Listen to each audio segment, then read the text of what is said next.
umagda ng kasunduan ng Pilipinas at Germany para sa pagpapalakas ng kanilang defense cooperation. Para bigyan ng mukha ang balita, Mobile Journal, Julie Baiza.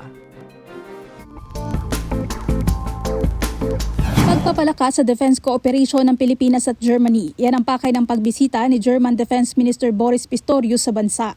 Ngayong umaga, nakipagpulong si Pistorius kay Pangulong Bongbong Marcos kung saan nagpasalamat si PBBM sa suporta ng Germany pagdating sa usapin sa West Philippine Sea.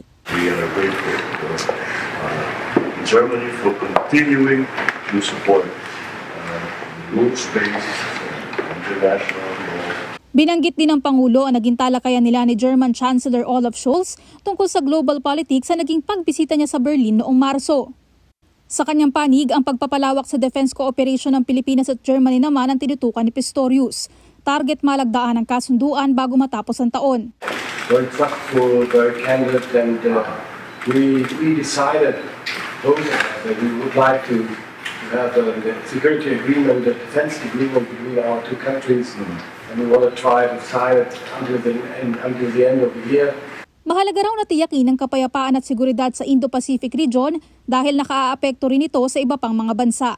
Kasama rin sa pulong sa palasyo sina German Ambassador to the Philippines Andreas Pafernashki at Defense Secretary Gibot Yodoro. Mobile Journal Julie Baiza po, hatid ang mukha ng balita.